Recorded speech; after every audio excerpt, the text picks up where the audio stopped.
संजीदगी से इसी को जो है ना वो लेना पड़ेगा। इसके लिए आप कहते हैं कमेटी डिसाइड हमारी, अगर हम कहते हैं कि मीडिया लॉन्ग टर्म जो आपको जो है वो लेने पड़ेंगे। अब वही है कि आई गेस फिर हम लोग वापस ब्लेम गेम में जा रहे हैं। ना तो मैं यहाँ पे बजट पे प्रोग्राम कर रही हूँ, ना ही कोई और सब्जेक्ट है। राना सनाउल्लाह का भी आपको राना सनाउल्लाह का नाम लेने से थोड़ा सा वो हो रहा है। मैंने स्टेटमेंट नहीं दी, वो राना सनाउल्लाह ने दी है। खुशकिस्मत से आप ही के पार्टी के हैं, लेकिन मैं ओवरऑल सियासी कल्चर की बात करती हूँ। ये आप गलत बात कर रहे हैं। जो कल्चर सही करने की बात हम कर रहे हैं, किसी एक पार्टी को भी भूलना है ना, हर पार्टी में बात की ना। आप देखें आपका जो है ना ये जो इल्जाम तलाशी को जनरल नहीं मीडिया का खत्म इलेक्ट्रॉनिक मीडिया प्लस प्रिंट के साथ आपका बर्दाश्त नहीं कर सकते, हमारा electronic media plus print media जो है इनका फर्ज ये है कि ये जो बताइए अपने बच्चों को क्या हाईलाइट जो है ना हाईलाइट इश्यूज को करना चाहिए। ये जो है ना माइनर चीजों को नहीं करना चाहिए। राणा साहब तो स्टेबल भी नहीं अगर आप एक बंदे को देखें, अगर मैं एज ए मीडिया पर्सन आप मुझे साइड पे रखें, मैं अगर एक आम पाकिस्तानी की हैसियत से भी इन चीजों को देख रही हूँ ना, सुन रही हूँ ना, कि जिन्हें मैंने वोट देके वहां पहुंचाया, तो मुझे एज अ पाकिस्तानी तकलीफ होगी। जो कि बेकारी है, ये क्यों है हमारे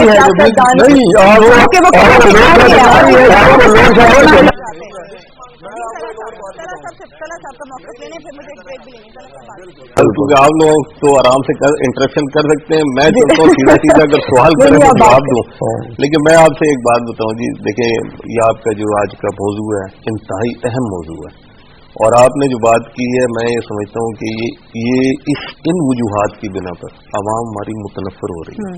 और आवाम इसलिए मुतनफर हो रही है कि क्या हर वक्त एक दूसरे के ऊपर एक ब्लेम उठा के उधर फेंकते हैं, एक इसको गाली दे रहा है, दूसरा उसको गाली दे रहा है।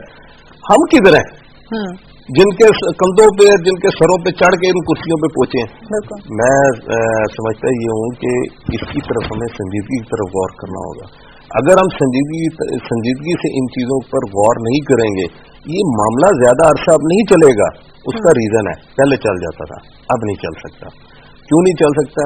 उसकी वजह आप लोग हैं।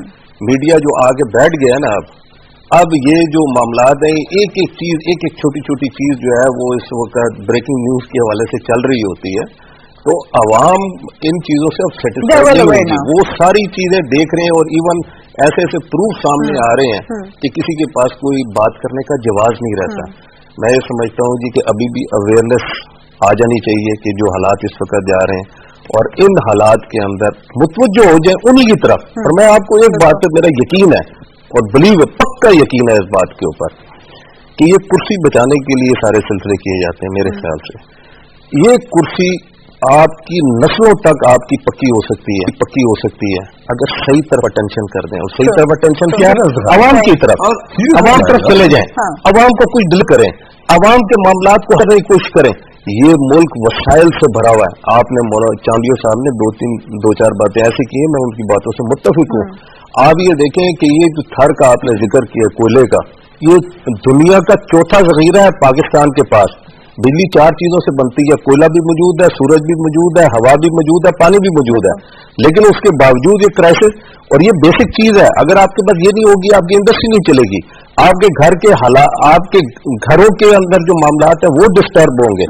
ये बड़ी बेसिक चीजें हैं, लेकिन इन चीजों की तरफ नहीं जा रहे। और आज इसके साथ साथ आज ये प्लानिंग करते हैं, क्या प्लानिंग करते हैं? फॉर एग्जाम्पल आज बिजली की शॉर्टफॉल है, फॉर एग्जाम्पल 7,000 मेगावाट या वॉट एवर जितना भी है, ये आज का सोचेंगे और 5 साल बाद कहेंगे कि 5 साल के बाद हम इस पे कवर कर लेंगे। 5 साल के बाद क्या आपकी ये रिक्वायरमेंट रहेगी? आपको तो फोर्स ही करना चाहिए कि भाई अब अगर इस वक्त 19,000 है तो 5 साल के बाद ये 25,000 होगी। यानी हम सारी जिंदगी अपनी शॉर्टफॉल्स को कमी नहीं ला सकते। ये इससे मैंने एक मिसाल दी है हर चीज के अंदर। बलूचिस्तान आपका भरा हुआ है, नॉर्दर्न एरिया आपका भरा हुआ है मिनरल्स के साथ, लेकिन हम उसकी एक्सप्लोरेशन की तरफ चल रहे हैं एडॉकिज्म के ऊपर। हम ये कहते हैं, जैसे अभी बात की कि बजट के अंदर हम ये कहते हैं कि इतने वसाइल है, इतना खर्चा है। मैं इनकी बात से बिल्कुल इत्तेफाक करता हूँ کہ बात यह है कि आपके पास इस वक्त जो मादनी रिसोर्सेज हैं वो दुनिया के अंदर इतने हैं कि आपको किसी चीज की जरूरत ही नहीं है। अगर आप उनकी साइट के ऊपर जाकर अपनी इन्वेस्टमेंट दुनिया से आपको आएंगी, आप उन साइटों पर जाइए, आपके पास 4 मौसम हैं, 4 फसलें हैं। आज अगर ये मुल्क जो लोग कहते हैं कि इतने सालों से करप्शन हो रही है, ये बैंक करप्ट नहीं हो रहा, इसकी वजह यह है कि हर साल जब फसल कटती है तो अरबों रुपया मार्केट में आता है, इस वजह से ये पहिया घूम रहा है। हमें जो है अपने मादनी वसाइल के ऊपर जाना पड़ेगा, उनकी साइड पे से रिसोर्सेज निकालनी पड़ेंगी, वहां से जाकर हमारे जो बजट के डेफिसिट खत्म होंगे। हम ये क्या कर रहे हैं कि एक जो टैक्स दिए जा रहा है उसको टैक्स दिए जा रहे हैं। जो आपके पास फ्यूडरल लॉर्ड्स, वडेरे और जागीरदार और ये बैठे हुए हैं उनके ऊपर कोई टैक्स नहीं है। एक गरीब आदमी से तो आप ये कहते हैं कि 25,000 रुपए की तनख्वाह के ऊपर तुम टैक्स दो, लेकिन एक अरबों रुपए कमाने वाला जो 2-2 करोड़ 5-5 करोड़ का बाग बेचने वाला है, आप कहते हैं उसको टैक्स नहीं दो। अच्छा, ये मुत्तफिक सब है इस बात के ऊपर, वो कहते हैं कि हर इनकम के ऊपर टैक्स होना चाहिए। तो मैं इनको ये बोलता हूँ कि अगर होना चाहिए तो हम 1 महीना या 2 महीने असेंबली के अंदर बैठकर कोई और बात नहीं करते, एक टेबल के ऊपर बैठते हैं और सब एक ही एजेंडे के ऊपर आते हैं कि सबसे पहले इस मुल्क को बचाने की बात करो कि इस मुल्क को कैसे बचाना है। जब ये ऑक्सीजन पे पड़ा हुआ है, इसको हम नहीं निकालेंगे तो मुझे बताइए क्या मैं सियासतदान रहूंगा, ये वजीर रहेंगे, ये अपोजिशन रहेगी, कुछ भी नहीं रहेगा। चांदी साहब, ये चीज, ये शऊर कितना है, और अगर नहीं है तो क्यों नहीं है कि हमने मुल्क बचाना है, कुर्सी नहीं बचानी? अब फिर इख्तिलाफ हो जाएगा। मेरे ख्याल में हम इस नुक्ते निगाह पे हैं, हमारे लीडर, दोनों लीडरों ने और अभी भी ये तीसरे बैठे ये भी ये कहते हैं, जो आने वाले लीडर जिनको हम रूह में बिठा के बैठे दीदी के बेटे को, वो भी कहते हैं पाकिस्तान के लिए जान देनी पड़ी तो देंगे। आसिफ साहब भी कहते हैं जान देनी पड़ी तो देंगे, दीदी ने कहा जान देनी पड़ी तो देंगे। नाराज हो जाएंगे। इन्होंने मजाक में भी कभी नहीं कहा कि पाकिस्तान के लिए जान देंगे, उनको पता है मुसलमान है, कोई बात किसी को कबूल हो जाती है, वो नहीं कहते ना, उनको पता है बात नहीं। हमारे मियां नवाज साहब ने में वो कहते हैं, अब बात में कहते हैं मैं पाकिस्तान बात नहीं कहते थे, मैं पाकिस्तानियत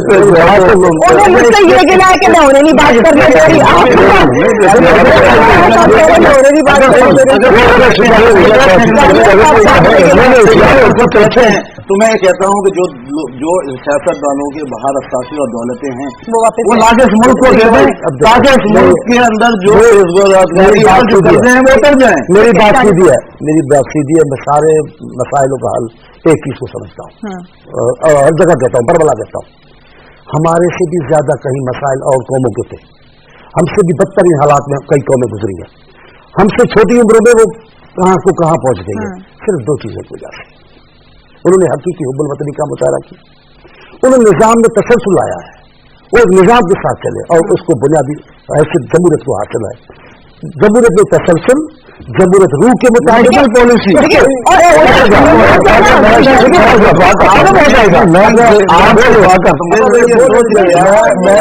करता हूँ, बोले देते ना, ये तसलसल कैसे चलेगा जब वो अकाउंटेबल होंगे, जो आइन तोड़ते हैं, जो कानून तोड़ते हैं। मेरे ख्याल आप आइन बातों पर मुतफिक हैं कि उनकी अकाउंटेबिलिटी होनी चाहिए, लोगों को कयारों में लाके खड़ा करें, उसको जो अरबों रुपए के कर्जे आइन में दिया हुआ है, उन्होंने अरबों रुपए के कर्जे रूल ऑफ लॉ, एक शुगर मिल की 8 शुगर मिलें लगा ली। मुझे एक बात बताइए कि लगाने वाले जब 120 बिकी, वो तो बदले में बैठे हुए उन सियासतदानों ने कहा कि मेरी शुगर मिलेगी, मिले लगाने वाले। वहाँ पे मैंने देखा है कि वहाँ पे जो आज इनके अलाई बैठे हैं, वहाँ पे लाहौर में सफारी बिठाए हुए होते हैं, जिनकी मैं बात कर रहा हूँ, और इतना हम नाराज नहीं होते, बदाखल नहीं कर रहे हैं।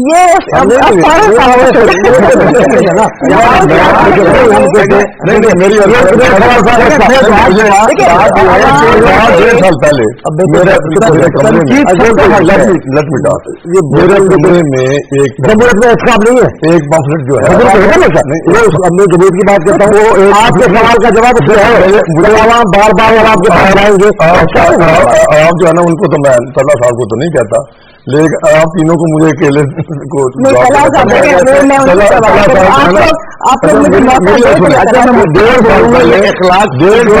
इखलाक की जो और जो तालीमात दी जाती है वो बड़ा देता है ना, तो सबसे बड़ा कौन है?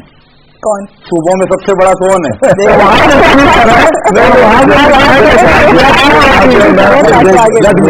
असल में बात यह है कि यहाँ पे हम बैठे हैं कि जो इश्यूज है ना उनको हाईलाइट करें और देखें कि हमारा एटीट्यूड जो है ना तमाम हमें क्यों क्रिटिसाइज करते हैं। हमारा अब आपने कहा बड़ी अच्छी बात मेरे सुने ना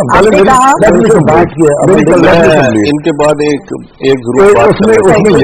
उसमें ये है वो क्रिटिसाइज इसलिए करते हैं कि हम जो है ना यहाँ पे बैठे कोई हमारी कारकर्दगी नहीं, डेंजरस जीरो है। मैं आपको एक मिसाल देता हूँ, इसके लिए मारने की धमकी दूंगा। अच्छा नहीं मारने की धमकी, वो तो फिर वही आप प्रोग्राम रखा गया। मेरे 1.5 साल पहले मेरे पम्फलेट एक सुबह में उठा तो मेरे यहाँ पे पार्लियामेंट लाजर में कि why new aircraft are required for PIA, वो PIA वालों की तरफ से था। तो मैंने देखा, मैंने कहा यार देखो बात ये है कि आप नए एयरक्राफ्ट खरीदे लेकिन अपने प्रॉफिट से खरीदे ना, एक्सचेकर की से तो ना खरीदे ना कि आप धड़ाधड़ अरबों का नुकसान भी किए जाए। अभी पिछले साल इनका ये जो है इसका जो लॉस है ये PIA का वो है 40 बिलियन। आप हैरान होंगे, 40 बिलियन लॉस है उन्होंने किया है। तो उन्होंने प्लीड किया हुआ था कि हमें न्यू एयरक्राफ्ट जो है वो खरीदने की इजाजत दी जाए, ये किया जाए वो किया जाए। तो अभी भी मैंने उस पर फिर देखा, उसको मैंने स्टडी किया, तो 450 इन्होंने जो आके तो रीस्टेट किए जाले वगैरह, तो आके 450 पर जो है ना इनके 50 हैं, अराउंड 50 इनके जो है ना वो क्राफ्ट हैं, उस पर 450 एम्प्लॉई जो है ना एक पे आता है। पूरी दुनिया में 200 अराउंड 200 आता है। करप्शन आम है। ठीक है,